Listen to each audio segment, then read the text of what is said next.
starting with Daisy and her pearls for number 10. Daisy of Pless was a beloved British princess, like Princess Diana of her time. Unconventional, playful, yet stunningly beautiful, she was highly cultivated in the public eye, but after World War II, it was one of her necklaces that demanded attention, quickly becoming one of the most wanted artifacts of its time. A pearl necklace given to her by her husband Hans, who she had married in 1891. The necklace was 22 feet long and one of the most expensive necklaces in the world. In fact, so expensive it cost a human life, as legend says that the necklace was cursed by the pearl diver who suffocated while collecting them. Maybe it's why she and her husband divorced. Well, not fully, because we know that's partly due to a rumor about Daisy and William II caused by her being the go-between for him and King Edward at the time. Fun side note though, the ex-hubby Hans goes on to marry Clotilde, of whom he has 2 children and 9 years of marriage before they annul, and Clotilde marries her stepson Bolko, the son of Daisy and Hans, and proceeds to give them their only grandchild. Fun family gatherings, I imagine. Anyways, after that weird little bump came World War I. Daisy served as a nurse and touched the hearts of Europeans by offering her help to soldiers on both sides of the conflict. Then came World War II, and many nobles were supporting Schmittler, but Daisy wasn't about it. Instead, she was active in the support and escape of prisoners from Gross-Rosen, earning her the German enemy status and eviction from her properties in Poland. She actually died in rural Poland on June 29th of 1943. Due to research by the foundation of Daisy Pless, we know that Daisy sold most of her pearls in 1936. Her son Bolko was arrested by the Gestapo for unknown reasons, and he was tormented relentlessly for 2 months and only left the prison when his mother paid the NSDAP a huge amount of money she'd gotten from cutting her beloved pearl strand and selling most of the stones. Sadly, the young man died because of his injuries caused anyways. But according to Daisy's grandson, if she was buried with the necklace, it wasn't more than 1 meter left of pearls. If not, the pearl's location's a true mystery. And what better place to lay than number 9, the bed of Ware, aka the bed that doesn't want you in it. I guess it just wants to stand there and look pretty. Earn its title, the most famous bed in British history. Man, what are you guys doing over there that's a classification? No wonder you had to steal everyone else's artifacts for your museums. Anyway, the story goes that this bed was made in the 15th century for our boy King Edward I think that's the 4th, by a carpenter named Jonas Fosbrook. Made of rich sturdy oak, carved, pruned, and plucked for a royal king, it's said that the bed is so large it can comfortably sleep 4 couples. Alright Edward, I see what you were up to there, you ain't slick. However, at some point in time the bed found itself out of the castle and being passed around the inns like a princess turned working girl. As it circulated the inns of Ware, England, where commoners were able to sleep in it and cover it in graffiti, the disrespect and defacing of this regal item angered the ghost of Fosbrook. And now it said the carpenter has cursed this bed and his spirit may attack any commoner who tries to sleep in it, since he made it for noble blood only. So I guess if you want to find out if you have noble blood, go take a nap. If something is called a Trumpet of War, I think you'd better not blow it, as proven in number 8. It's 1922. You bust into an ancient underground tomb that has a big sign on it that says, please don't bust into this tomb or ghosts will kill you. And inside it's got all this treasure and amazing stuff just chock full of curses. Curses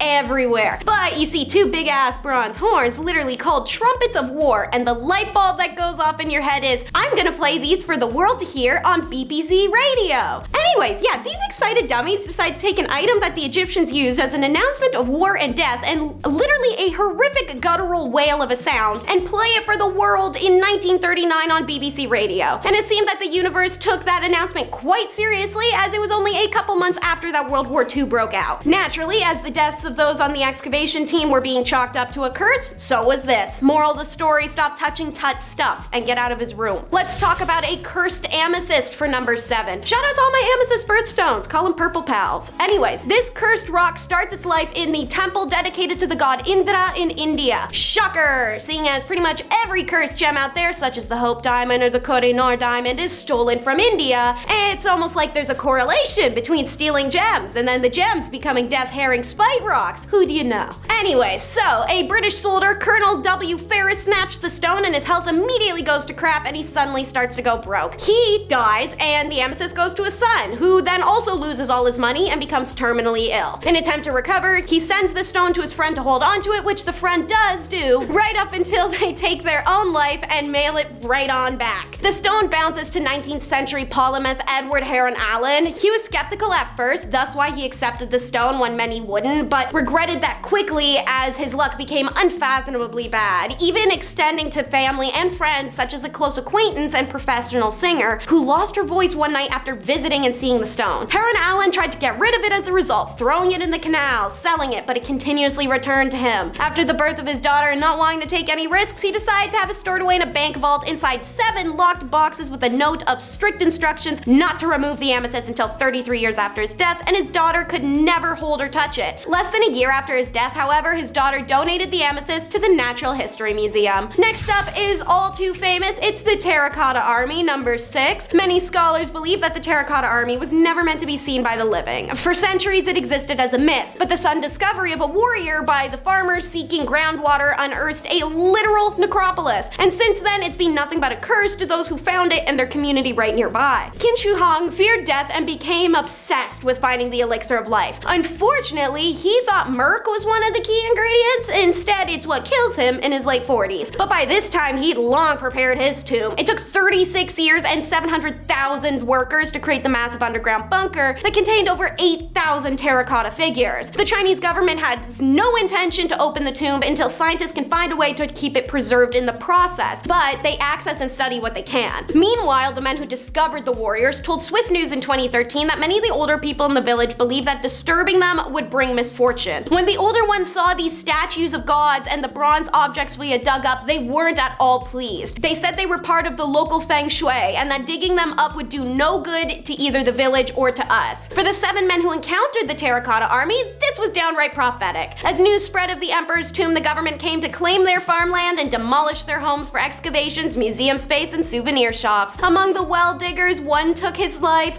while others died in poverty or had to resort to signing books about the discovery for meager pay. This king's wealth caused a gold fever, number 5. 363 Lydian artifacts, all dating back to the 7th century, are found in the Usak province of Turkey in 1966, and all 363 pieces have been nothing but trouble since. Now called the Kuron treasure, it's also known as the Croesus treasure, in reference to the Lydian king from the 6th century BC. No matter what you call it, locals only call it trouble. Lydia was a huge Iron Age kingdom existing from 15th to 14th century BCE to almost 545 BC, but by the 1st century BCE, almost all of their culture and existence was lost. The Karun treasure is automatically a massive historical, well, gold mine. It was discovered, retrieved, and sold by the villagers of Midiki, which after the government had to play track and trace to get it back. The battle between the Turkish government and the New York Met Gallery lasted from 1987 to 1993. When the Americans lose, they send back all 363 pieces, or at least the Turkish government thought. Turns out the old switcheroo was pulled, and in 2006, one of the artifacts is identified as a forgery. Now, nobody can say for sure how many are fakes. So, what is the curse connected to the famous treasure? Gold fever. Legends say that people get sick from the treasure, and they can't apparently stop themselves from trying to get a piece of it, meaning they'll do just about anything, including a decade-long legal battle and swapping out the real pieces for forgeries, or 43 years after its discovery, the director of the Usak Museum being arrested under suspicion that he had stolen some of the artifacts from the collection, or the 9 other similar arrests that have been proven to date. Stairwell to maybe the heaven is number 4.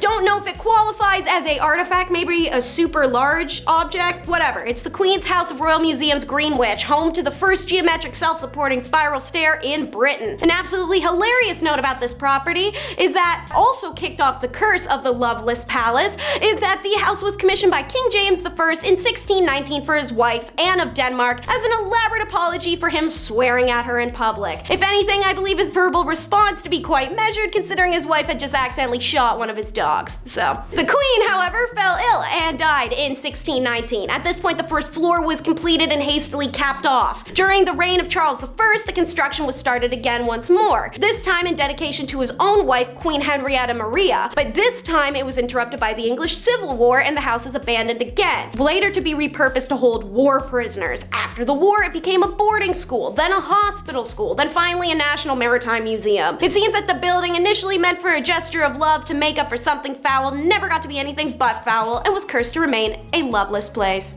I'd make a Lord of the Rings reference if I knew any. Number 3 is the stolen ring. Once upon a time in 4th century AD, Roman nobleman Sylvanus was stationed in Gloucestershire, England. The whole phrase is when in Rome, so Sylvie must have taken that mindset and applied it to when in Gloucestershire because he chose to go to the elaborate baths dedicated to the Celtic god Nodens, a deity associated with healing, hunting, and dogs, a real man's man. When Sylvie was at the temple, he took off his gold ring and left it on the side of the pool with his belongings, where it was stolen from him. Sylvie believed that it was Senecanius who stole it, as he was the only other person there at the time. Instead of going, yo buddy, hand it over, Sylvie, super casual and laid back, goes to the Nodens temple and prepares a lead curse tablet which he inscribed with, for the god Nodens, Sylvianus has lost a ring and has donated 1/2 its worth to Nodens. Among those names, Senecanius permit no good health until it is returned to the temple of Nodens. Both this ring and this tablet are found separately in history, yet it's in 1929, archaeologist Sir Mortimer Wheeler saw a connection between the two. While it can't be entirely confirmed, however, Seni is an unusually specific name and the close dates of the artifacts seem to support the theory. So, just to double check, Wheeler asked his friend J.R.R. Tolkien to help clarify what obscure god Nodens was and what role he might have played in history of the ring. As a result, it's believed that the ring of Senecanius was the inspiration for the ring in The Hobbit. Number 2 has got to be my favorite. It's the cat fur rug. That's right, a cat fur rug with a picture of a cat on it, all gift wrapped up around a mummified foot. Doesn't that sound like a real treat? This rug is sometimes referred to as the sacred cat rug and has the title of the oldest rug in the world. But aside from being ancient, not much else is known, as this artifact was purchased from treasure hunters who had plundered multiple sites without rhyme or reason, losing valuable excavation opportunities. When it was bought in 1913, the 2,400-year-old rug had a mummified human foot wrapped inside of it. The relation between this mummified foot and the cat hair rug is completely unknown. The rug, having come from Egypt, is believed to have been removed from a royal tomb or a royal temple, however, and it may have had a ritualistic purpose, especially given the not so subtle worship of cats found in ancient Egypt. The loom weaved fur and the image on the rug are that of an African wildcat, but it's the curse that really makes things spicy. A papyrus inscription had allegedly come with the rug, but like the foot and who knows what else, lots of parts of this got lost thanks to illegal sales. It is alleged that anyone who is careless enough to step on this rug would die shortly after. Whilst it's unknown if this curse is true since nobody's trying to step on the rug and find out, apparently when the rug was last restored, a dead cat was found stretched out on the front steps of the museum in the morning. Last but never the least, number 1 is the story of the Jade Seal. According to legend, a man named Bianchi found a giant stone containing the largest piece of jade in the land. He recognized its value and brought it to the ruler of Chu, named King Li. Li thought it was a useless rock, and insulted by the waste of time, ordered Bian's foot be cut off. When King Li died, Bian tried again with the new king, Wu, but this monarch also thought it was just a stone and, like his father, ordered the man's other foot to be cut off. When Wu died, the crown passed to his son, Wen. Bianchi carried the jade stone to the foot of Mount Chu.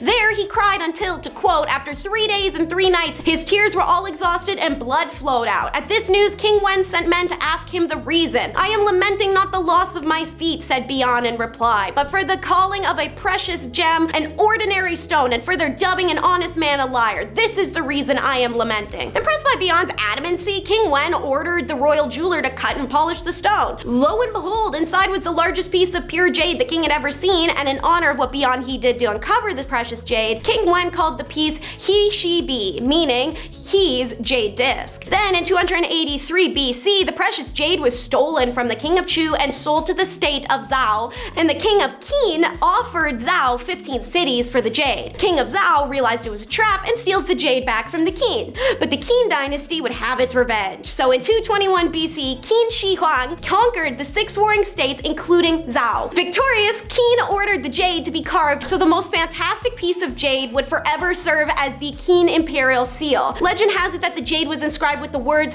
having received the mandate of heaven, may the emperor lead a long and prosperous life. And since that moment it was carved, it is being cursed. From 221 BC onward, the heirloom seal of the realm passed from emperor to emperor. But when the Ming dynasty came into power in 1368, it had vanished. There are several theories as to what happened to the seal, and every now and then someone claims to have found it, but nothing's been confirmed thus far. Number 10 in our countdown is Julia Get a Grip Agrippina. When the Emperor Claudius's wife Melissina became entangled in an adultery scandal, the power position of the Roman Empress was suddenly wide open in the year 49. Julia Agrippina, exiled for a conspiracy against her first husband and widowed from her second that she was believed to have poisoned, concocted a scheme. In an outrageous maneuver, she seduced her own uncle Claudius to become his fourth wife. She didn't stop there, however. She then had her uncle husband make the son she had had in her prior marriage, Nero, his heir by marrying him to his own daughter from his previous marriage. Whew, now that's quite a family tree. Taking the title Augusta, she maintained a stronghold over political and household affairs, considering herself a co-ruler to her husband. After Claudius died from eating poisoned food, which is how her prior husband died, so make the connection there, Nero became a Roman emperor and would forever change Roman history in his time of rule. However, Agrippina could only hover above her son for so long, and his annoyance of her invasiveness grew. Nero chose to assassinate his mother with a trap, a boat set forth on the Bay of Naples designed to sink. But when it did, she swam ashore. Nero changed his plans and had his soldiers invade her summer home to do the deed instead. Number 9 in our countdown may be one of our most badass queens, Empress Theodora, from street busker to top dog. Syrian-born Theodora starts her journey as an actress, dancer, and mime alongside her two sisters in the late 400s, something she abandons by age 16 to be a mistress to a Syrian official, and she travels much of North Africa with him before his maltreatment and temper made her settle down in Egypt alone, where she took up wool spinning. It was here she met Emperor Justinian and the two fell in love, and after Justinian changed some laws so that they could marry, they began co-ruling the Byzantine Empire together. So, what made her mad, you may ask? Her ideals and the smearing that they led to through history. She was historically known for supporting religious freedoms, women's rights, and the education of the masses. Her decisions, which reflected her opinions, led to the Nicaea riots of Constantinople. She intervened and was able to persuade her husband to stay.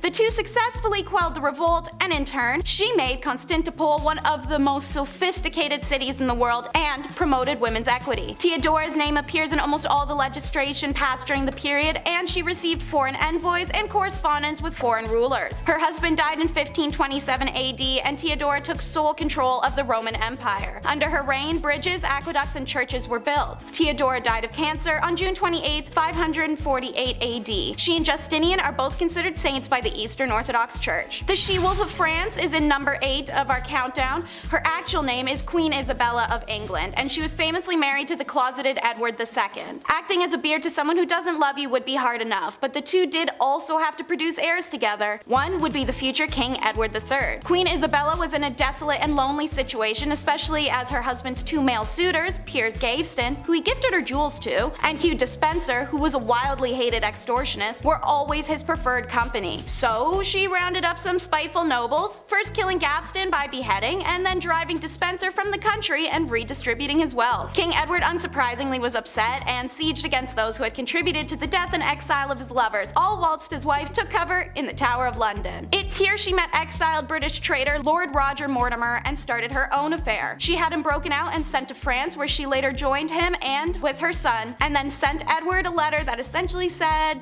"Suck it." The anger at having been cast aside turned into burning desire for vengeance as Isabella invaded England with her new husband and army and usurped the throne, where she and Mortimer then ruled until her son came of age and had her dethroned for her violent tendencies. She died 28 years later in retirement, and Edward III later went on to rule England for 50 remarkable years. Maria the Mad comes in at number 7 of our countdown. She was just 16 years old when she became the Princess of Brazil and the Duchess of Braganza, then their queen following the passing of her father. Brazil changed from just a Portuguese colony to a large kingdom. Brazil, the Algarves, and the United Kingdom of Portugal are 3 famous formations recorded under Maria the Mad and her son. After the death of the queen's husband/uncle in 1786, however, there was a noticeable decline in her mental health. 1788 saw the passing of her daughter, newborn son, and her closest confidant. By 1792, after the passing of her eldest son a year prior, Maria seemed to be experiencing combined symptoms of hallucinations, depression, and anxiety, all resulting from mass traumatic losses. It evolved to later include religious mania and melancholia. She started avoiding court gatherings and social or royal obligation. It was then her treatment went to Dr. Francis Willis, who tried straitjacketing, blistering, and ice baths, none of which were helpful for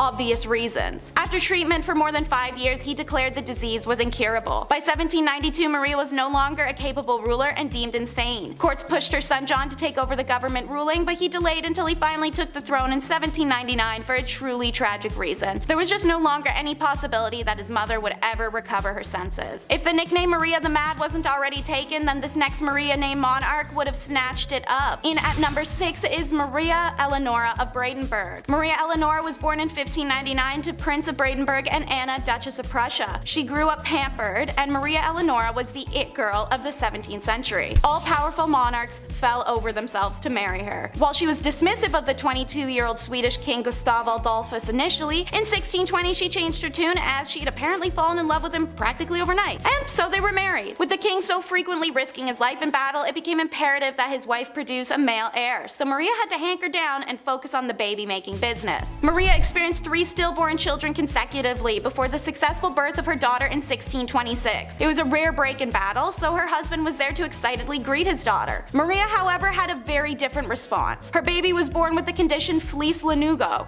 a condition where hair covers the body of a newborn. Her infant was enveloped from its head to its knees, leaving only its face, arms, and lower legs visible. Maria was horrified, claiming to have birthed a demon, and rejected her daughter for the decade to come, even after losing her husband in 1632 Battle of Lutzen. And while everyone mourns their own way, it's easy to say Maria really took it up a notch. She forced their daughter to sleep in blacked out rooms and reportedly hung King Gustav's heart in a golden casket on the ceiling above the bed, making the girl sleep directly under her father's blessed remains. In 1633, Maria Eleanora returned to Sweden with her beloved's embalmed body. She refused to bury Gustav for more than a year, reportedly embracing and caressing the decomposing king. Maria's story continues to become more demented with time, and her daughter grows to become her caretaker, especially when troublesome Maria runs away to Denmark permanently and her daughter's left to become the queen and pay her mom's allowance to Danish royals. Awkward. Number 5 may have not gone mad, but it was her favorite emotion, Empress Anna of Russia. She is remembered as a horrible and spiteful child with a cruelty streak. Young Anna was reported to be mannerless and vulgar. So when her father, who experienced a stroke shortly after her birth that left him handicapped, passed away, her very traditional mother attempted to raise her in classic elements of strict religious femininity, so she may be a quiet and obedient woman. Anna had other plans. She hunted animals, kept guns and swords, and terrorized other children as well as the commoners. This behavior was all a massive red flag for some of the crazy things she'd do later in life when granted power and the means. Anna's only husband ever was Frederick Williams, who at their reception indulged a little too heavy on alcohol and gave him a hangover so wicked that 3 days later he just died. In 1730, her uncle Peter the Great passed. The Privy Council turned her into the Empress of all of Russia since she was widowed and childless, which was assumed to cause less trouble. The joke's on them, because she turned around and immediately abolished the Supreme Privy Council and re-established the autocracy. Now, she had the sole power, and while she made some serious political waves, Anna also made some strange choices. She has a serious vendetta with Peter the Great's daughter Elizabeth, her cousin. Elizabeth was a better looking, younger, and also a rival for her throne. So she ruined her life. No nobleman could marry Elizabeth. If Elizabeth chose a commoner, the Empress would strip her of her titles and her claim to the throne. When Anna found out about Elizabeth's side piece, the unhinged Empress ordered her men to cut out his tongue and exiled him to Serbia. Anna even woke up one morning and decided to force Prince Mikhail to marry her lower-class older maid as a joke. After the ceremony wrapped up, Anna placed the prince, Mikhail, and the maid in a cage, dressed them as clowns, and paraded them on top of an elephant to an ice palace she had constructed for their honeymoon. In the extreme cold of Russia, she reportedly advised them to get to doing the dirty with each other if they wanted to keep their bodies warm enough to stay alive. Maria Eleanora wasn't the only queen who couldn't give up on a dead relationship, pun intended. Number 4 is Janna of Castile. Never meant to be a princess, let alone a queen, Janna earned her title and nickname Juana la Loca through unfortunate means.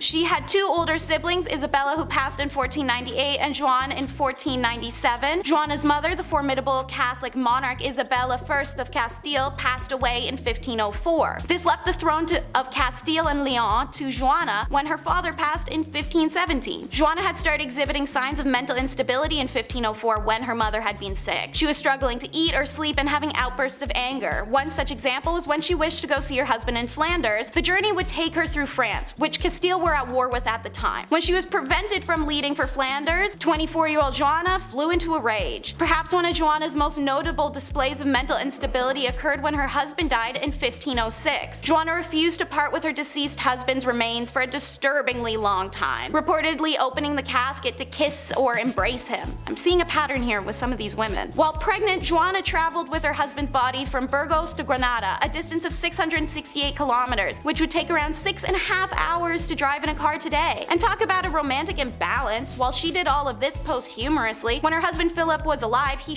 talked Joanna's madness to anyone that would listen and completely discredited the woman. In 1509, Joanna was placed in the royal monastery/convent of Santa Clara in Tostillas, Castile by her son Charles, who also forbade Joanna to have any visitors until her passing. The most recognizable name on our list is Marie Antoinette, who is number 3 in our countdown. Married at only 14, Marie was known to have lived an opulent lifestyle, but there was a lot of conspiracy and debate about the young woman. She was performing what she knew her royal duties to be, and she was known for not always being the most educated. She started the trend of riding donkeys and the worldwide trend of feathered/stuffed bird hats. She even once had an entire miniature village created with functioning shops so that she and other elites may dress like commoners and experience living lower status. Marie was misguided and young, but she was also the victim of an incredible smear campaign. She was accused of having ulterior motives constantly, supplying the Austrians with military plans or siphoning millions of livres of treasury money to Austria. It was the tales of sexual deviance that were the most damaging though. Alleged to have had orgies, laid with commoners, or even have sex with her own ladies-in-waiting. Her most offensive accusal was thrown at her in trial before her famous decapitation, where she was accused of committing indiscretions with her own child Louis Charles. With such a vast array of accusations against her, not one of which was supported by any concrete evidence, the trial was a formality, conceived merely as a step towards completing the revolution. Marie Antoinette was declared guilty and executed only hours later at the age of 37. Speaking of sexual deviance, meet Queen Anna Nzinga, who is number 2 in our countdown. Queen of what's now known as present-day Angola, Anna took the crown when her brother passed away. Being Queen of Angola was hard work. Anna managed to keep the Portuguese invaders out for over 40 years alone. So how would you, a tough and titanous queen, decompress? Why, by building a harem, of course. Anna collected the men she found to be the most attractive warriors in her region, keeping a harem of 50 to 60 men close at hand for whenever she, well, wanted to romp in the sack. Spending a great deal of her time strategizing around battlefield in men's apparel, some historians wonder if that's why she required the men in her harem to dress as women. Now, Anna didn't have time to deal with picking who she was gonna sleep with every night, so she devised a unique system. Anna would just have the 2 men who desired her the most that evening fight to the death every night, and then bed the winner. The next day, the winner still loses, as she would have them executed. Anna disbanded her harem at 75 when she took on her teenage husband, cementing her status as not only a serious badass who liberated her people and established dominance in an era of men, but also as a cougar. The next queen fought her way to the top of the countdown. Number 1 is Queen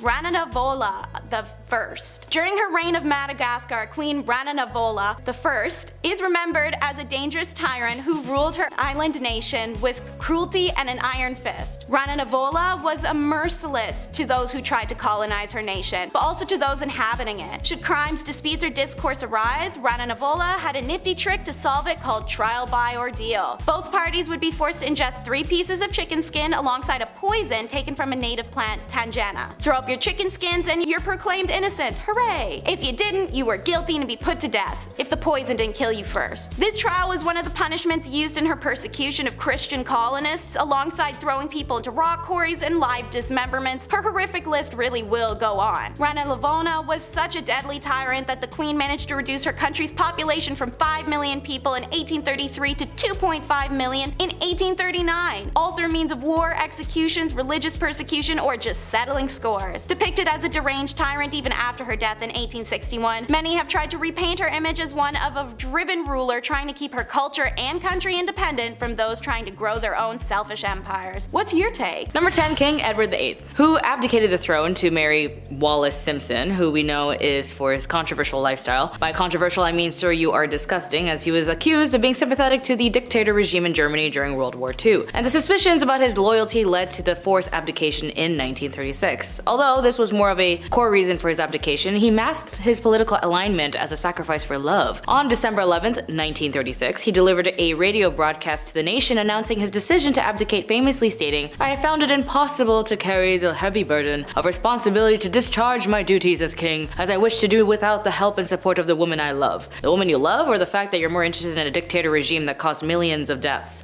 Who knows. But this is why we need to catch the underlying selfishness. Number 9, King Louis XVI and Queen Marie Antoinette faced charges of treason during the French Revolution, leading to their arrest, trial, and ultimately their execution by guillotine. The charges were rooted in their perceived opposition to the revolutionary ideals and their attempts to escape from France, which further fueled suspicion and hostilities. Their reign was marked by economic hardship, political unrest, and allegations of extravagance. The storming of the Bastille on July 14, 1789, marked the beginning of the French Revolution. The people's discontent with the monarchy, the perceived tyranny, and economic inequalities fueled revolutionary sentiments. Louis XVI and Marie Antoinette attempted to escape from Paris to Veronese in June 1791. The failed escape, known as the Flight to Veronese, heightened the suspicions of the king's opposition to the revolution and his collusion with foreign powers. In 1792, the French monarchy was then finally abolished, and then the First French Republic was then declared.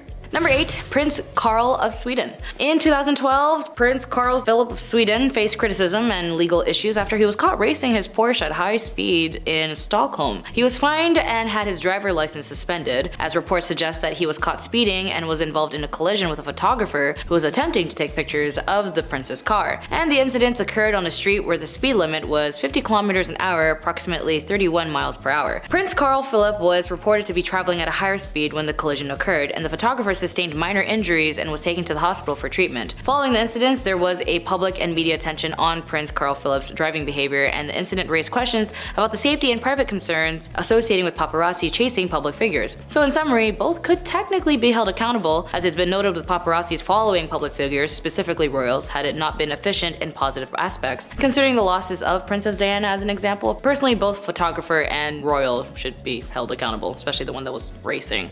Number 7, Princess Haya bint Al Hussein. Prince Haya bint Al Hussein is a member of the Jordanian royal family, attracted to international attention due to her legal and personal situation. Princess Haya is the half-sister of King Abdullah II of Jordan and the 6th wife of Sheikh Mohammed bin Rashid Al Maktoum, the ruler of Dubai and the Prime Minister of the United Arab Emirates. In early 2019, Princess Haya left Dubai and traveled to the UK with her children. The case brought attention to broader issues of personal freedoms, human rights, and the complexity of dynamics within the royal family. The settlement marked the resolution of the legal proceedings in the UK, but it also highlighted the challenges faced by individuals even within royal circles when seeking protection and legal remedies in cases of personal disputes. Number 6, the husband of Princess Caroline of Monaco, Prince Ernest August, had faced legal issues over the years, including altercations in conflict with the law. In the past, he had been involved in disputes, including an altercation case in 2000 for which he was fined, and in 2020 he reached a settlement after another altercation with the hotel owner that he was staying at, and also had another altercation with the police as well the same year of 2020. The incident occurred at the Royal Hunting Lodge in Gronau last July in 2021, when, according to Austrian news agency APA, he called the police claiming an employee wanted to kill him. Reported at the time that the royal called the police asking for immediate help, and when the police arrived, the newspaper reports that he was extremely aggressive and attacked the police physically. Additionally, claimed that he threatened the police officers with a knife before hitting an officer in the face after the knife was knocked out from his hand. The royal disputed the claim at the time, saying instead that it was the officers who attacked them, but since then the royals have actually had a change of heart and apologized for his past behavior in court.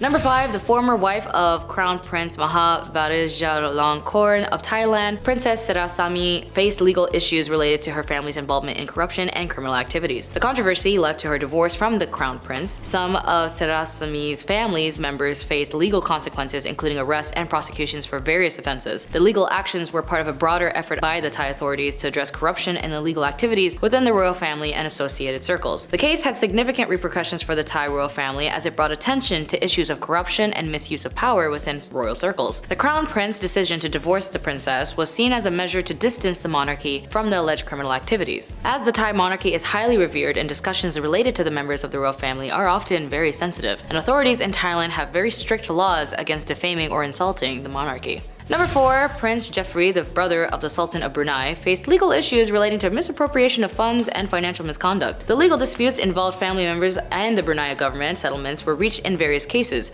Reports suggest that he was involved in mismanaging billions of dollars from the country's coffers for personal use and extravagant spending. Legal battles ensued, and the Brunei government sought to reclaim assets including luxury real estate, aircraft, and other valuable possessions. Over the years, there were multiple legal settlements and agreements between Prince Jeffrey and the Brunei government, to resolve the financial disputes. These settlements involved the return of assets and funds to the Brunei government, and Prince Geoffrey agreed to certain conditions. As he was known for his extravagant lifestyle, Prince Geoffrey was also including ownership of luxury properties, yachts, and a vast collection of artwork. And the legal disputes and Prince Geoffrey's extravagant lifestyle garnered international attention and raised question about financial governance within the royal family of Brunei. Number 3, Prince Laurent of Belgium. Prince Laurent, the younger brother of King Philippe of Belgium, had faced various controversies, including accepting payments from foreign governments without the government's approval. He was sanctioned by the Belgian government, resulting in a reduction of his annual spending. In 2011, Prince Laurent attended a diplomatic reception in full military uniform without the approval of the government. This sparked extreme controversy, as protocol dictates that the royal family members must seek government approval if he was going to wear an outfit like that. As well as in 2017, Prince Laurent attended a reception at the Sri Lankan embassy in Brussels without the government's approval again, and this raised concerns due to the political situation in Sri Lanka at the time. He always seems to like to do stuff or go to places he's not supposed to, because again, in 2011, Prince Laurent made an unauthorized visit to Democratic Republic of Congo, DRC, which led to the diplomatic tensions between Belgium and Congo. The Belgian government emphasized that Prince Laurent's visit did not have official approval, and the incident strained the relationship with the DRC government. Prince Laurent established a foundation dedicated to wildlife conservation, but the foundation faced criticism for accepting funds from the Azerbaijani government. It's like he's doing stuff, but he didn't get the memo that he wasn't supposed to do it. Number 2, money, as Princess Cristina, the sister of King Philippe VI of Spain, faced charges of tax fraud and money laundering in connections with her husband's business dealings. In 2017, she was acquitted of the charges, but her husband was convicted. The case, known as the News case, focused on the embezzlement of public funds through the News Institute. Erdingren was accused of using his royal connections to secure lucrative contracts for their organization and then diverting funds for personal use. In 2014, Princess Cristina became the first member of the Spanish royal family to face criminal charges. She was indicted on charges of tax fraud and money laundering, and in February 2017, the court acquitted the princess of criminal charges related to tax fraud. However, the court found her husband completely guilty of the embezzlement, fraud, and tax evasion. The legal proceedings and the associations of the member of the royal family with a corruption case led to public outcry and contributed to the decline of the popularity of the Spanish monarch. Number 1, very nasty boy, Prince Andrew, the second son of Queen Elizabeth II, faced allegations of sexual misconduct and involvement with the one and only Jeffrey Epstein, a convicted offender. In 2019, he stepped back from the royal duties and faced legal challenges related to these allegations. Prince Andrew has had a lot of scandals, especially involving with the convicted offender that we had mentioned earlier, considering that there was a lot of illegal involvement in trafficking, including the violent non-consensual involvement of a 17-year-old girl. Because he was a prince, a powerful rich man, he was able to commit these crimes undercover. But once the news got wind of it, it turned into a whole hurricane. The royal general response to his involvement in the Epstein scandal should go down as a lesson into what not to do in a PR crisis. Following the bumbling interview, Prince Andrew announced that he would then step down from public duties for the foreseeable future, reportedly because his mom told him not to, which is the queen. Or actually, no, his mom told him to step down. The prince had also been stripped of his military titles and is no longer allowed to use the phrase His Royal Highness in official capacity, a change that took place in the day after the case was allowed to go forward in January. Number 10, King Charles I. You can put any king down on this list, really. People weren't as kind and loving as we are now. Or well, less cruel, I guess. King Charles was no different from any other, a monarch sniffing his own farts up in his castle, doing his very best to snuff out religious groups that he didn't agree with. A lot of guys were like that. It's brutal, but that's history, folks. Well, one such measure he took, I think, was so wrong, so heinous, and so criminal, and so offensive that he should have been locked up for life. During the 1600s, this man, in an effort to curb religious views, outlawed Christmas. Yeah, that's right. Outlawed Christmas. That means no gifts, no tree, no Santa Claus, no turkey, no stuffing, no nothing. This was quickly dissolved after he was removed from office. And yes, I know Santa Claus wasn't there then, but it's Santa Claus. It's Christmas. Can't have Christmas without Santa Claus. Number 9, William the Conqueror. You've all probably heard the name William the Conqueror. Battle of Hastings, illegitimate son of the king fighting for the throne. Very violently too, I might add. However, today I want to talk about his dating skills. Look, dating can be hard. I get that. There's a lot of anxiety, especially when self-image comes into play. Ooh, I'm too fat. I hate my nose. And what are these legs? Ugh, no one's gonna like me. Everyone thinks like that. And it's always usually right before a date, too. You could be staring in the mirror and then all of a sudden all your bruises, pimples, and blemishes seem to show up out of nowhere. It's weird how that works. Well, William was different though. He was more confident. He didn't have confidence issues like the rest of us. To quote a brilliant chemist, he was the one who knocks. As the story goes, he was quite fond of one lass. She was not fond of him. Classic story, really. So, after trying to court her several times and failing, he decided to drag her on the ground by her hair until she said yes. Don't do that. That's bad. Number 8, Kangaskhan. I don't think some folks realize just how brutal this guy really was. I mean, if you've ever played the Ghost of Tsushima game on PlayStation, then you know exactly what the Mongol horde is capable of. Naughty things. The man carved out most of Asia and parts of Europe. In one battle allegedly taking the lives of 1 million people. And all that remained was a mountain of bones and human fat. Ugh, gross. He's been known on how not to treat a lady and reportedly liked to use his young and newest soldiers as arrow fodder by creating human shields with them.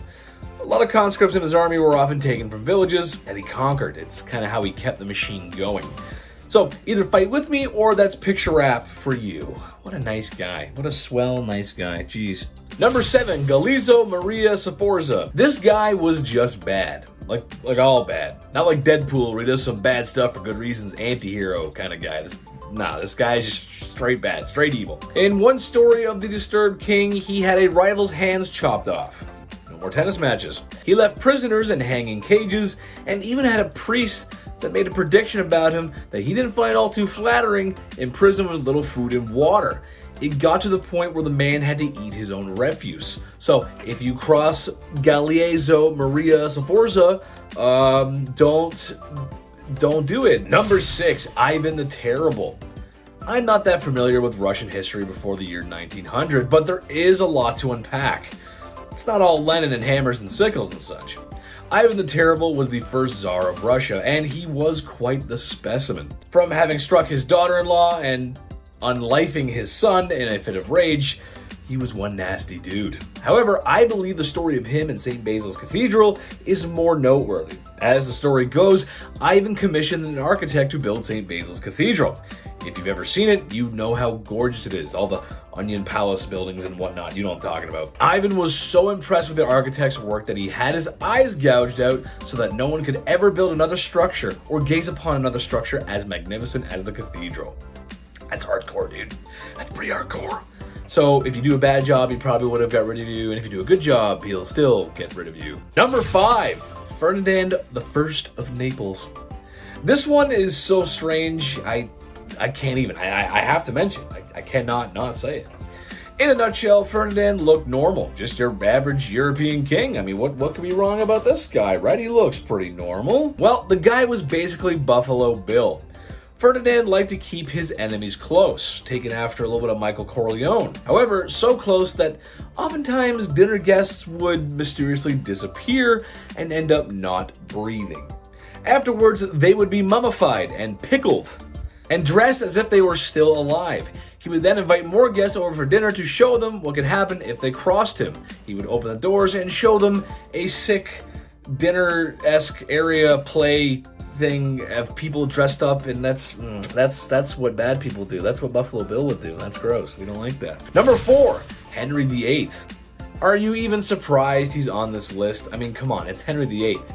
But I support all healthy marriages, and I support healthy divorces. Sometimes things just don't work out, but that doesn't mean you have to go all Johnny Depp on the situation. There's better ways to work things out. Well, in Henry's case, it may not be televised on national TV, or global TV in this case. It was more like Edward Scissorhands, if you will.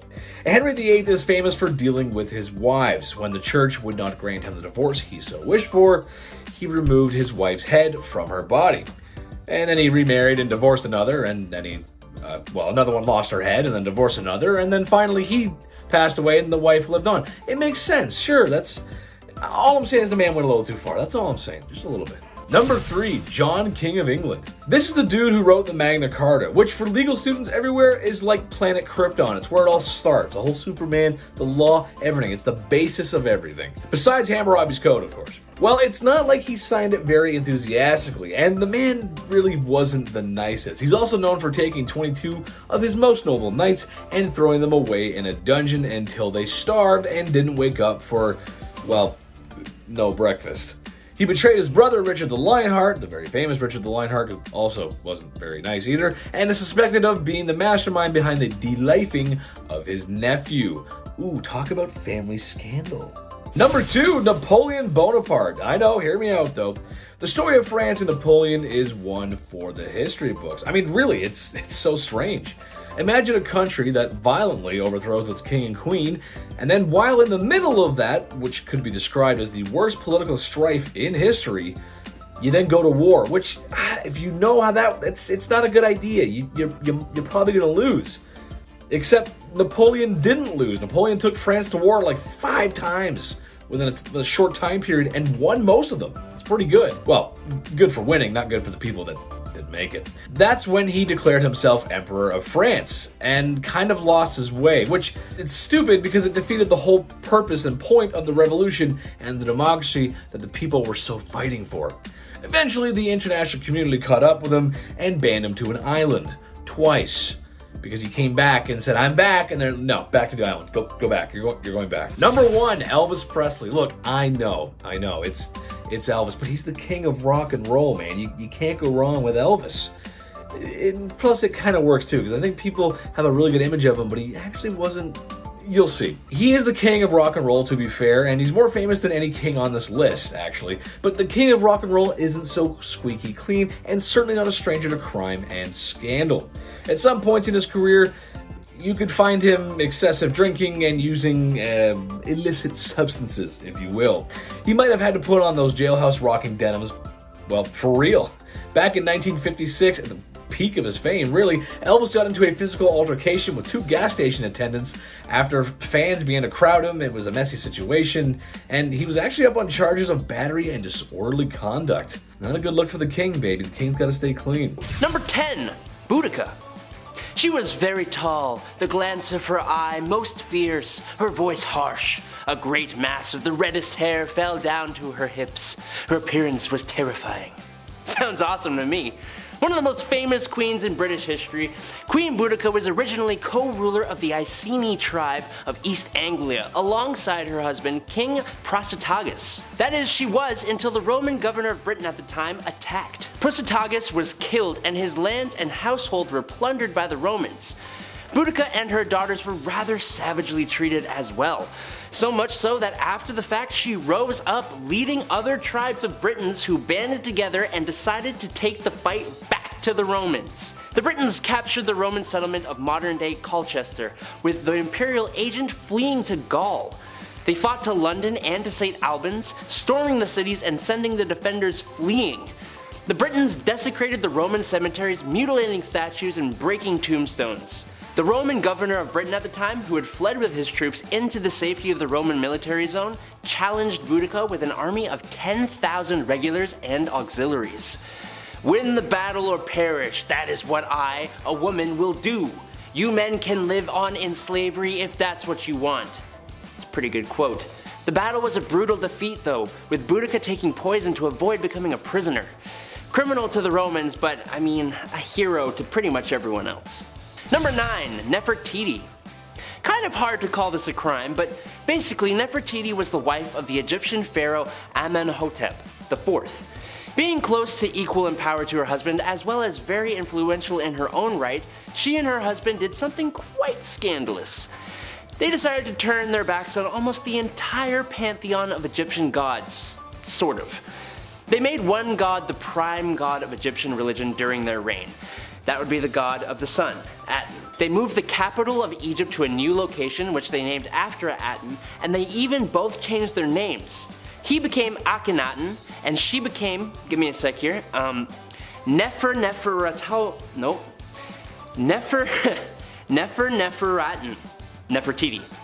There's like a hyphen in there, I don't know. Both of those names, as you may have noticed, have the name Aten in them. Nobody liked this change and it was quickly reverted after they were no longer in power. Sure was scandalous though. Number 8, Anne Boleyn.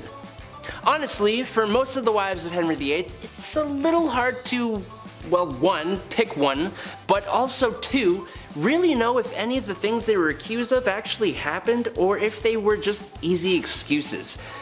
But nonetheless, here we are, and since we haven't talked about any before, why not start with the second one, who was pretty much the catalyst for Henry VIII and England breaking away from the Roman Catholic Church and forming a whole new church, resulting in the deaths of an eventual thousands of people. You see, divorce is strictly prohibited in the Roman Catholic Church, so when Henry met Anne, his wife Catherine, who had not produced him a son to carry his name, just kinda had to go, prompting the whole damn Reformation. Was it worth it? No, because the marriage lasted 3 years before she was charged with infidelity and incest, and lost her head. I kinda feel bad for anyone associated with King Henry VIII though. Number 7. Queen Dida. Queen Dida of Kashmir was quite an ambitious queen mother. Dida seized complete administrative control during her husband's reign, ultimately becoming queen regent for her son and grandsons. That ain't enough for Miss Dida here. Mere advisory for her? No sir, she despised being just an advisor, and well, she disposed of all 3 of her grandsons using medieval forms of witchcraft and torture. Yikes. How dare they make Jima their advisor? Queen Dida got what she wanted at least, as she then reigned as monarch for 23 years, being in some form of power for nearly the whole of Kashmir's 10th century. And while she may have been more than a little brutal, she was honestly one of the best and strongest rulers Kashmir has ever had. Number 6. Queen Nandi. Queen Nandi of the Zulu Empire has a story that literally sounds like it's straight out of a movie. Before the Zulu Empire ever came to become a thing at all, Nandi was impregnated by a Zulu chief in the 1700s, giving birth to a son they named Shaka. But being the 3rd wife of the chief, she and her son were often ridiculed and shamed by other chieftains. Despite all that, Nandi raised Shaka to be an extremely fierce warrior. Shaka grew up to become the Zulu chief in 1815, and Nandi became the queen mother alongside him, known in English as the Great She-Elephant. She, alongside her son, wreaked havoc on those who had mistreated her and Shaka. But since Shaka remained unmarried, it was Nandi who, funnily enough, remained the power behind the throne of the Zulu Empire throughout her lifetime. She is the reason the empire ever existed in the first place, and if any of what she did was a crime, I kinda get it. Number 5. Julia Agrippina, Nero maker. Yes, making Nero should be considered a crime.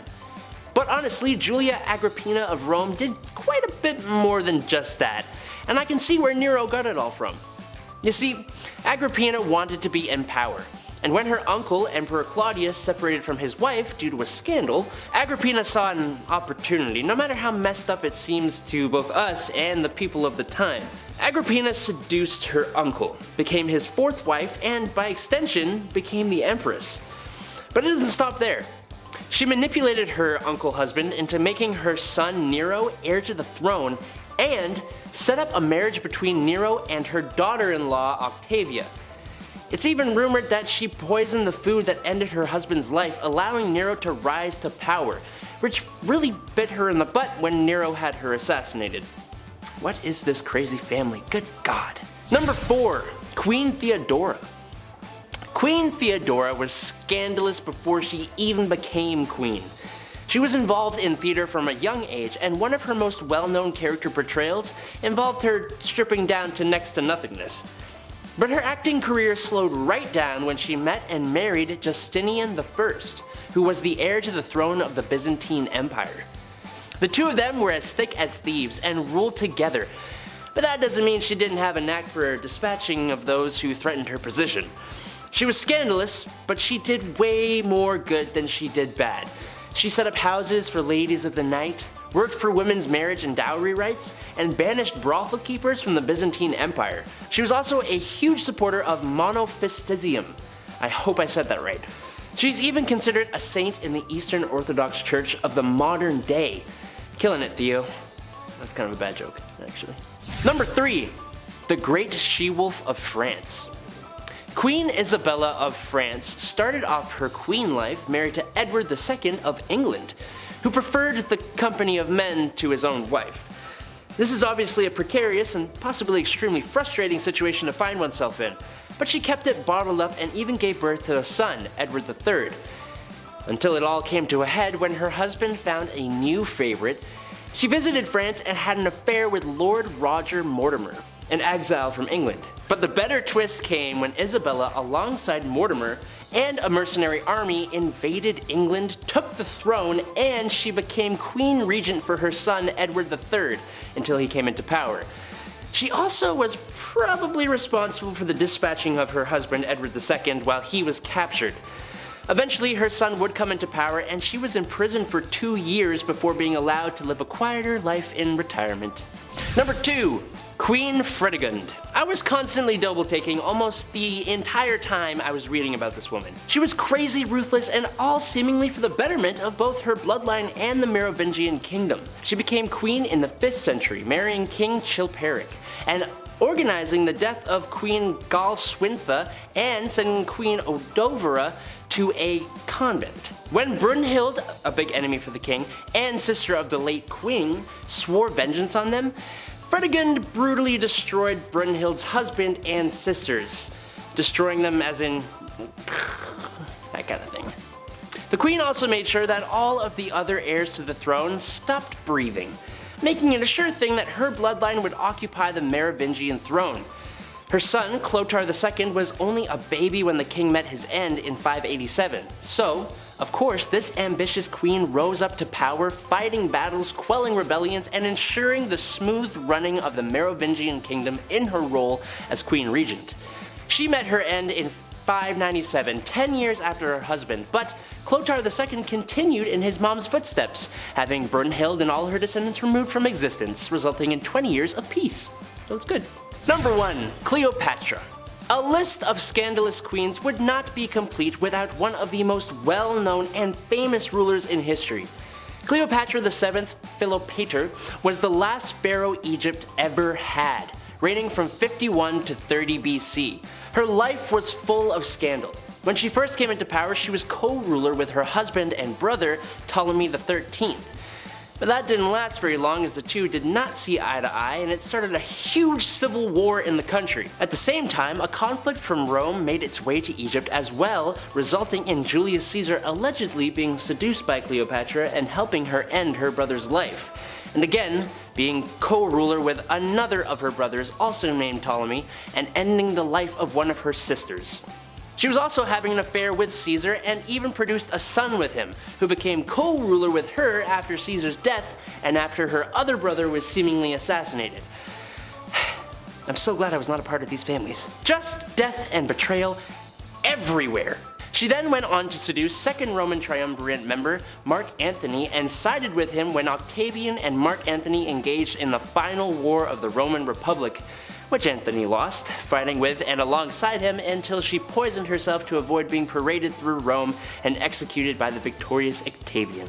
In our number 10 spot, we have Irene of Athens. Starting off this list today, we are heading back to the Byzantine Empire. Irene of Athens was the mother of Constantine VI, and while the pair co-ruled together for almost 2 decades, things ended in quite the tragedy. After the pair co-ruled, Irene did go on to rule on her own from 797 to 802 CE, but you might be wondering how she managed to outrule her son. Well, Irene, the ambitious ruler, wanted full control all to herself, so she asked for the help of some political allies to pull off a scheme against her own son. She began to lead a conspiracy against him to try and get him out of power. The duo did end up reconciling their relationship, but this is not where the story ends. In 786, the public began to turn their backs on Constantine because he had decided to divorce his wife and instead marry his mistress. Irene saw this as a second chance and once again chose to conspire against her own son. Honestly, fool me once, shame on you. Fool me twice, this lady did not care. Here's where things in the story get exceptionally gory. Irene not only ordered the arrest of her son, but also ordered that his eyes be gouged out. Yep. That's how good old Mumsy came into power. In our number 9 spot today, we have Elizabeth Bathory. Elizabeth was a Hungarian noblewoman who lived from August of 1560 to August of 1614. She was born into one of the oldest and most powerful families in Transylvania, and she was well educated and ran various estates and bore many children. Oh, and this is all happening while she was also killing young women and bathing in their blood. Yeah. Weird, gross, terrible. Elizabeth is known for killing her servants and bathing in their blood as she believed it would keep her young. Guess no one told her about moisturizing and minding your own business. All accounts of Elizabeth remember her as a terrible, evil person. It is said that her number of victims most likely ranges somewhere from 175 to 200, but some claim it might be as many as 600 people. It is no wonder she is referred to as Countess Dracula. In our number 8 spot today, we have Olga of Keev. Olga of Keev became queen regent in 945 CE after her husband was killed, and during the time her son was just too young to rule. Olga knew that once her son was old enough to be crowned king, her power would be taken away, so she needed to see her wishes carried out before that happened. Her wishes included the capturing and killing of those who took the life of her husband, which was carried out using scalding hot water. Yeah, don't even want to imagine what that would have been like. Don't kill the king, I guess. Historically, it doesn't seem to work out well. Apparently, in doing this, however, Olga developed a bit of a bloodthirst, and she would not rest until everyone associated with the people who killed her husband were all eliminated. She is the ultimate ride or die. It seemed like if you even looked in the wrong direction or breathed in the vicinity of someone who had something to do with the king's slaying, you could kiss your own life goodbye. Olga took hundreds of people out of the tribe that the killers were from. She devised a plan to bury the tribe leaders alive, and she even came up with a plan to set fire to their entire village. It is said that Olga may have locked the tribe's leaders in a bathhouse and burned it down, but we don't know for sure. All we do know is that she was not okay. In our number 7 spot today, we have Wu Zetian. Throughout the long and storied history of China, there has only ever been one woman who held supreme power, and that is Empress Wu Zetian. Of course, considering this historic feat, she wanted to ensure that she kept her power by any means necessary. She had all of her rivals killed, so anyone who could possibly overthrow her or come for her seat on the throne was eliminated. The Empress ordered the execution of the previous Empress as well as members of her own family. She had multiple methods of taking these people out, and rumor has it that she even had her own grandmother and 2 of her grandchildren killed for going against her. It didn't matter who you were, if you threatened her power, you were done for. It is said that after a while, the Empress decided to do a little less killy and a little more lovey-lovey. Yeah, apparently she started spending more time with her lovers, using some aphrodisiacs. You know, we all are a little crazy when we're young, but as we get older, we all crave the simplicity and just someone to love. Right? Of course though, people don't forget, and they were sure to exact their revenge. The people fought back and ended up having all of her lovers killed, and the Empress herself was exiled. You know what they say about karma? She does not miss. In our number 6 spot today, we have Mary I. Queen Mary I didn't get the nickname Bloody Mary from nowhere. Oh no, this name was certainly earned. Mary was a Catholic queen in a Protestant country, which, as you can imagine, was quite problematic when she ascended the throne of England in 1553. Although her reign only lasted 5 years, she made a mark on history in a multitude of ways. She was the first true Queen of England, and she was quite a vicious ruler. During her time as queen, Mary announced a war against Protestantism, which left many who belonged to the religion being charged with heresy. Doesn't sound all that bad until you learn that at the time the usual sentence for heresy was to be burned at the stake. Nice. Mary was responsible for the burning of over 300 Protestants during her time as queen, which unsurprisingly left her quite unpopular. In our number 5 spot today, we have Caterina de' Medici. Caterina was an Italian noblewoman born into a famous family. She was Queen of France from 1547 to 1559, with marriage to King Henry II, and she was the mother of 4 future French kings. It wasn't exactly surprising news that her husband, Henry II, had a lifelong affair with a mistress, but on his deathbed, when he was begging to see his mistress, Caterina refused and left him to die a lonely and painful death. Do I entirely blame her?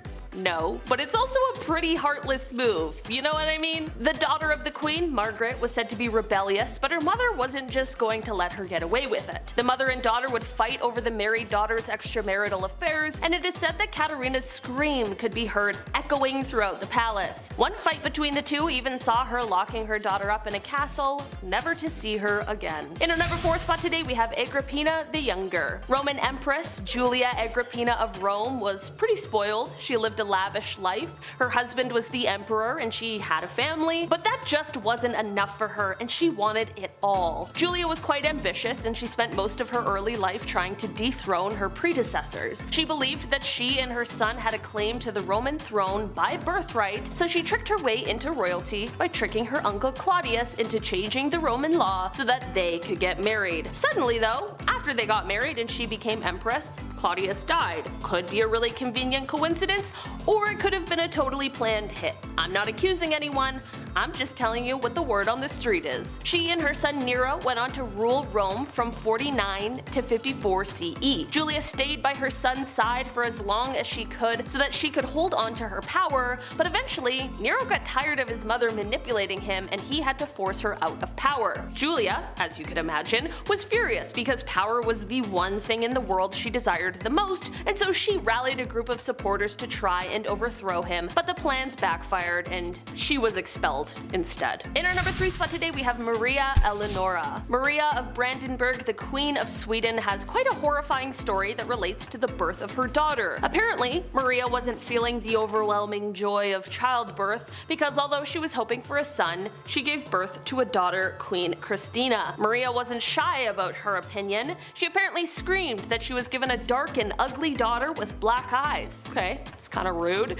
She referred to her new child as a monster and apparently just absolutely did not want anything to do with Christina and would have rathered that she just didn't exist. Apparently, she even placed Christina to sleep next to the corpse of her father who had passed away. It's like a different kind of messed up. Things clearly weren't right with Maria. In our number 2 spot today, we have Queen Isabella. Isabella co-ruled Spain from 1451 to 1504 with King Ferdinand II, and during her reign, she had some pretty horrific views and feelings. She wanted to get rid of all Spanish Muslims and Jewish people from her kingdom. Sounds a bit like another evil ruler from history. In 1492, she ordered that all Jewish people either convert to Catholicism or get thrown out of the kingdom. She made them all come to Spanish court to either pledge their faith to Catholicism or get exiled from Spain. How horrible is that? The queen has also been attributed with establishing the Spanish Inquisition, which definitely is not a historical highlight. Both Isabella and Ferdinand are often said to have done great things for Spain,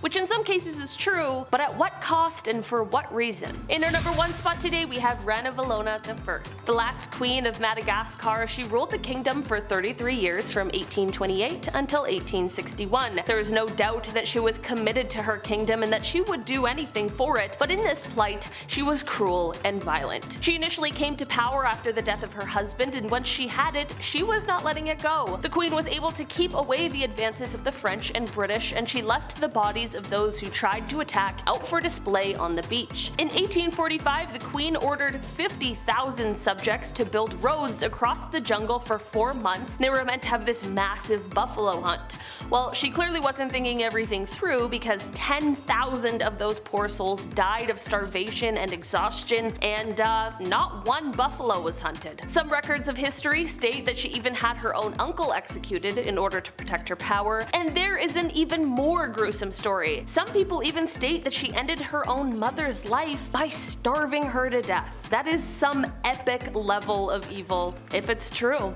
Number 10, Marie Antoinette. I wonder what it must have been like to be the Queen of France.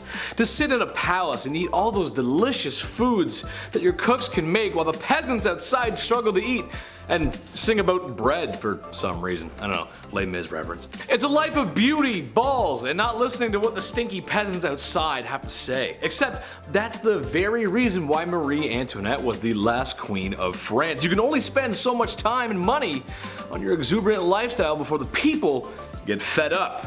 I mean, these people have nothing. It's kind of difficult to control people when they don't even have food at home. They let the queen know how upset they were when they decided to remove her head from her body. Number 9. Bloody Mary, Bloody Mary, Bloody Mary. Sometimes it's just in the name, isn't it? Like Mario, you know that he's an Italian plumber. Or Luigi, you can tell that that's an Italian plumber's brother.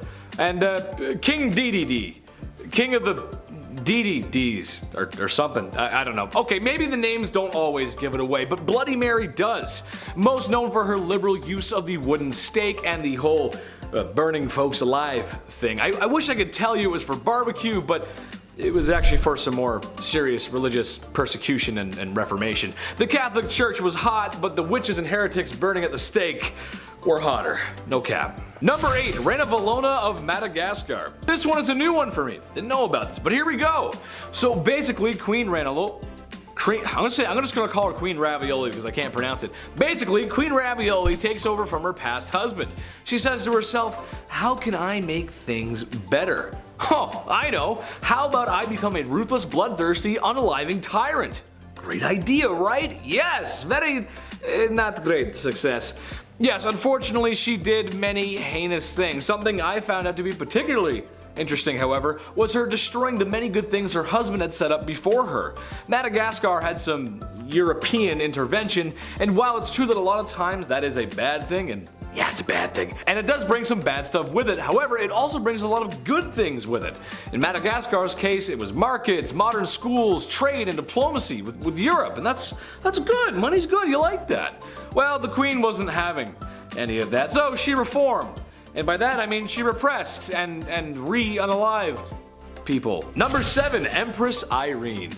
Kings, queens, emperors, and empresses. Chances are these folks are related. It's a family thing. Mia familia, you know what I mean? It's how it goes when you're the king, and you need a son to continue the lineage. Even though I would like to argue that if you're gone, you're gone. So who really cares who's taken over? Just my opinion. Speaking of eye gouging, oh wait, I didn't mention that before. I made a segue, but okay, that's alright, bad segue. Well, the topic of discussion here is Empress Irene. Basically, her son was taking too much power for himself. She was losing hers, and yada yada, and his eyes were gouged out from 2 guards ordered by his dear, sweet mother.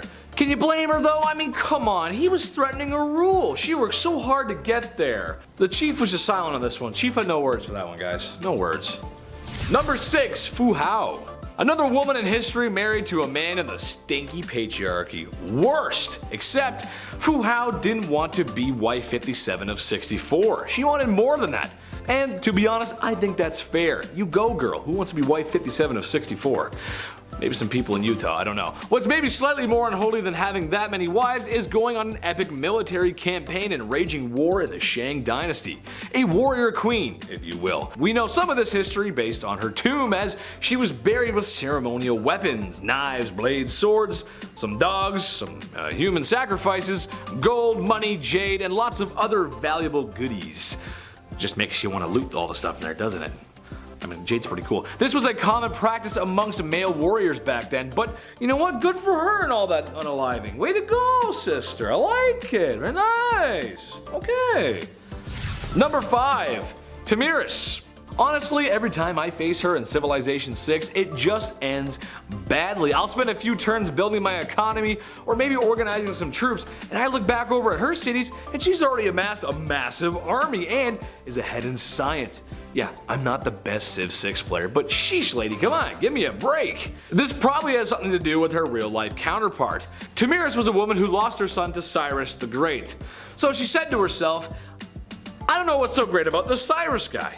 There's a Trailer Park Boys reference in there somewhere. Just imagine Ricky telling Cyrus off. I don't know, you gotta find it. Basically, after losing her son, she gathered the troops and commenced battle. The almighty Cyrus met his end, which, given how the way women were treated back then, probably didn't go over too well with PR. Yeah, she got her revenge though. Number 4, the Trung sisters. The Trung sisters are double trouble. You're getting 2 queens at once here.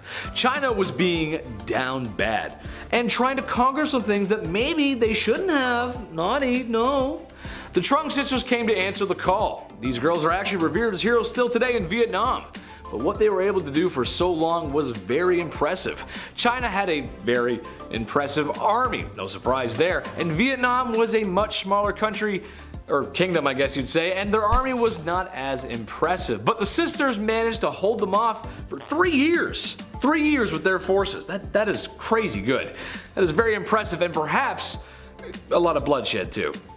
Sadly, the sisters waded off into the waters before they could be captured, because after that long fighting, I wouldn't want to be captured either. Number 3, Grace O'Malley. Avast, landlubbers, ye be looking for Grace O'Malley. Well, then ye come to the right place, sir. Thank you. That is my private impression. I will be here all week.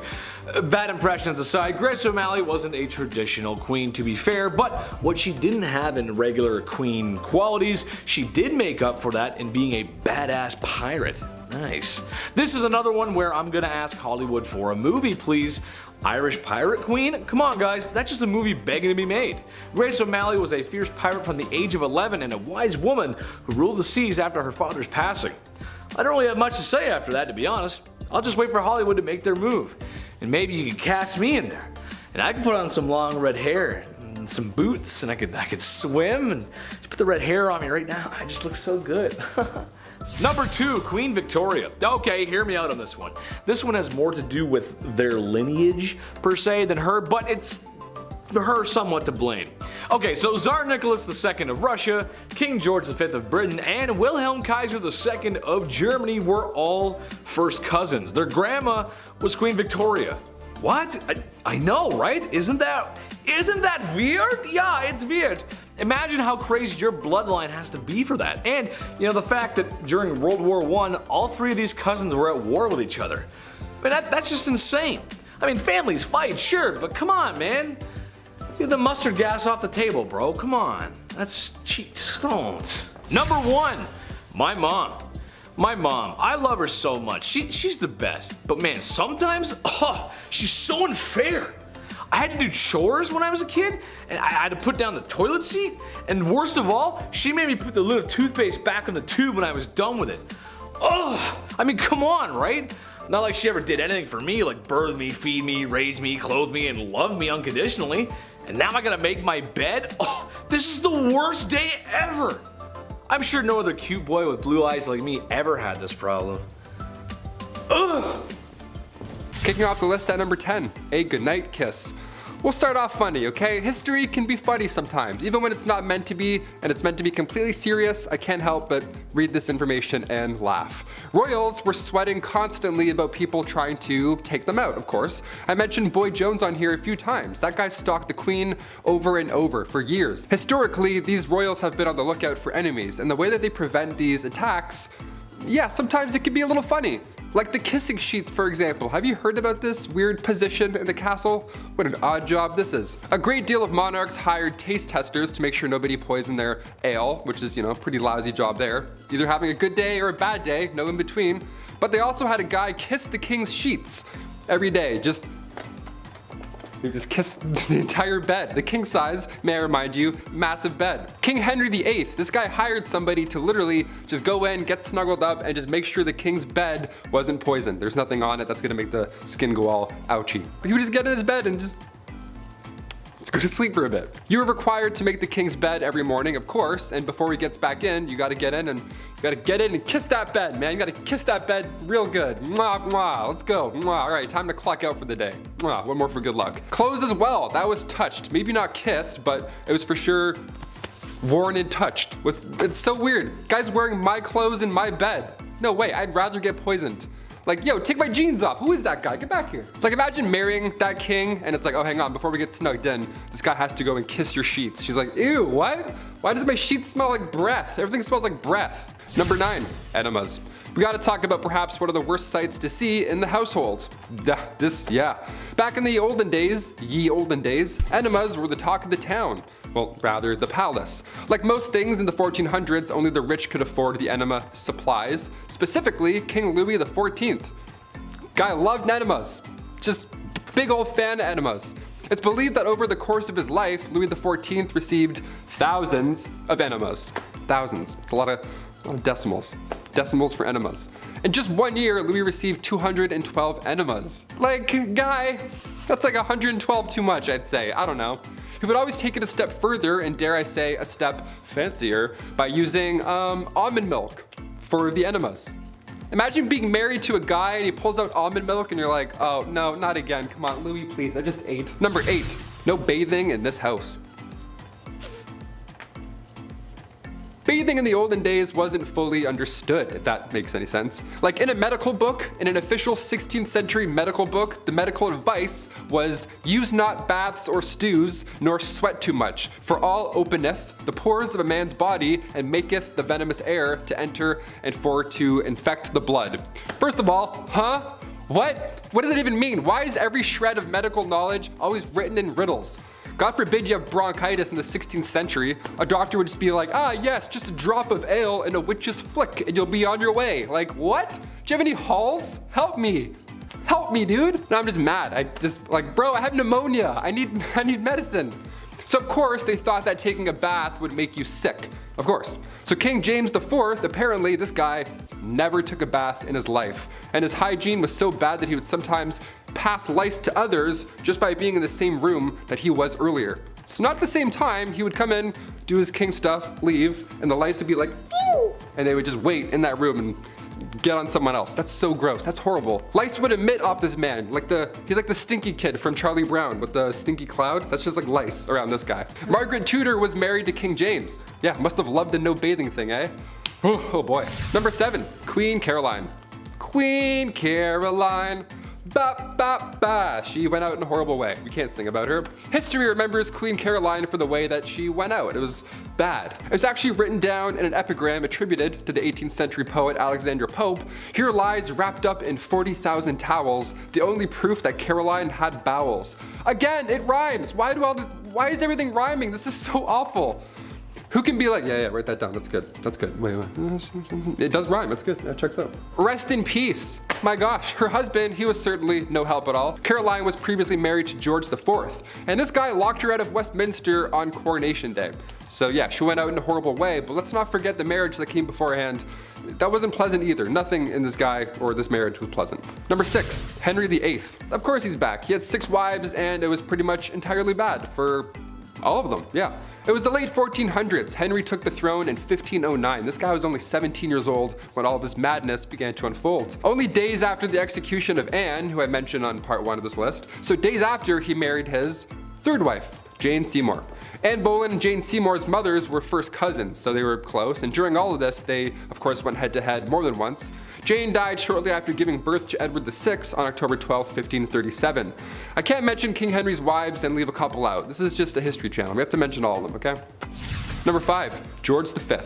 Turned out this guy loved stamps. Maybe a bit too much though, I'd say. It was almost distracting. It was taking up many hours of his day. Like, focus on other things, like say maybe, I don't know, the war. King George V continued to collect stamps during World War I. Everyone's trying to stay alive. George is just in the background like...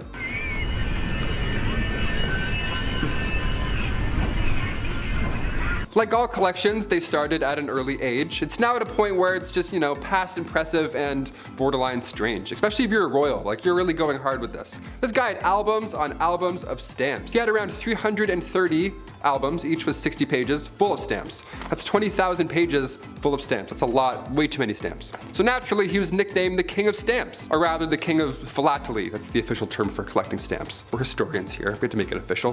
Back in 1905, he set an all-time stamp record. Ho-ho! The most money ever spent on a stamp. This guy dropped like 220,000 on one single stamp. Somebody even asked the prince down the road if he had heard about the fool who had spent 1,400 pounds on a stamp. And he was proud. He was like, oh, that fool?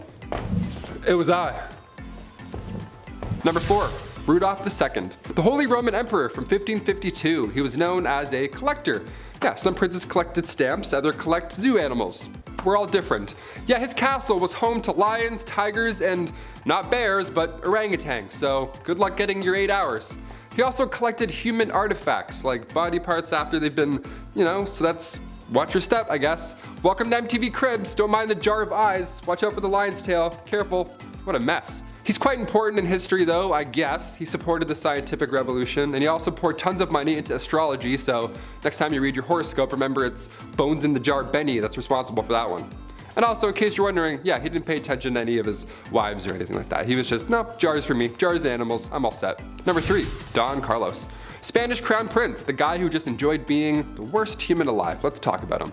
Back in the mid-1500s, the eldest son to King Philip II of Spain was... yeah, I want to say worse things, but he was just a really bad person. YouTube, he was just a bad guy. Now, it's been noted that he was born with a hunchback and one leg was shorter than the other. Historians like to bring that up first, and how maybe he had the odds against him with these disabilities growing up, and people often feel bad for him a little. To that I say, don't. Nah, don't do it. Don Carlos was made hero of the opera by his dad. Dude was fine. Philip II of Spain? Yeah, he would hurt a lot of people. He would hurt animals and people just for fun. According to historians, Don Carlos once made a cobbler eat a pair of boots because he didn't like how the pair of boots looked. He made somebody eat boots. We're not gonna feel bad for him on Bumblebee today. That's not what we're gonna do. He was also set up to marry Queen Elizabeth of Valois, the eldest daughter of King Henry II, but after a few hours, she was like, no, that's not gonna happen. No way. So she married his father instead. That's what happens. That's what happens when you're In 1564, a few brides were lined up for Don Carlos. Mary, Queen of Scots, was one of them. Margaret of Valois, we know what happened with her, and Anna of Austria. But his mental conditions grew worse and it went south. Shocker. Number 2, Heart of Glass. King Charles VI, once nicknamed the Beloved and then quickly nicknamed the Mad. What happened? After he became King of France in 1380, he would have these episodes, let's call them. He would believe he was made of glass and he didn't want anybody to touch him. He had this glass delusion, which was surprisingly not uncommon, believe it or not, for this time period. Believing you were made out of glass in some way, shape, or form, be it in your head, butt, shoulders, or back, really spiked around the mid-1400s, and Charles VI, aka Charles the Mad, he wouldn't let anybody, not even his wife, near him at all. I'm not making fun of somebody for having a fear like that. I mean, most likely historians believe he was schizophrenic, so obviously I'm not ripping on that. But Alexandria of Bavaria, another royal who had this glass delusion, she too believed she had swallowed a grand piano made of glass, so she had to enter rooms sideways to avoid it shattering. I don't know what's going on with this glass delusion, but I'm glad it went away. I don't know. And finally, number 1, King George IV.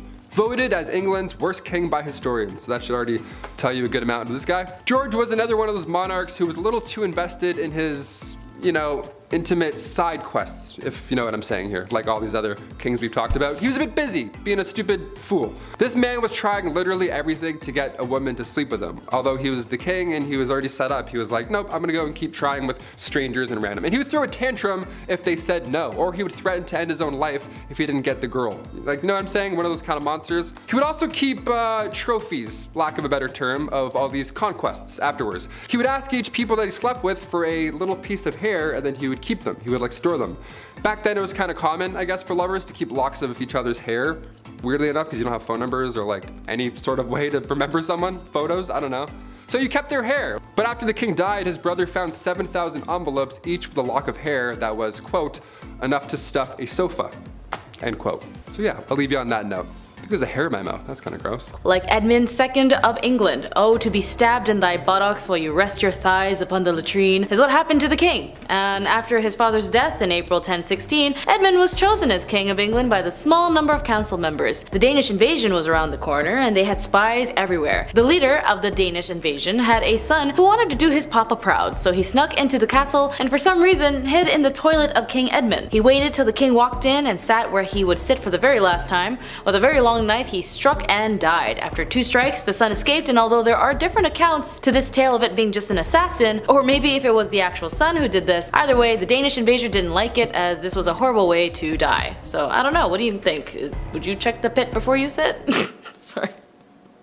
Anyways, personally, I hate this one because it's just so gross because, speaking of toilets, it did happen to him as Duke Jing ruled the state of Jin in ancient China between 599 to 581 BC and died shortly after his abdication due to illness. According to the ancient Chinese text to the Zhu Zone, Jing consulted a shaman after being visited by a demonic entity in a nightmare. The shaman told me that he would not live to taste the new wheat, so Jin struggled on, and when the wheat was ready to be eaten, he had the shaman killed for making an incorrect prediction. Either just before he tucked into his tasty wheat or just after, he suddenly felt the need to go to the toilet. It is unknown why, but Jing fell in and it wasn't his choice. It is unknown why, but Jing fell in and ended up drowning in the pit of urine and feces. Drowning in anything is a bad way to go, but drowning in excrement is horrifying. The servant who fished his body out of the latrine also suffered a horrible death as they were both buried alive together with Jing. Ugh. Lampreys is a nasty looking eel, and for some reason while visiting family and hunting, King Henry I of England wanted to eat a whole hearty meal of lampreys. Although Henry was fond of the fish, his doctor advised him to go avoid them because according to historian Henry of Huntington, that they always disagreed with him.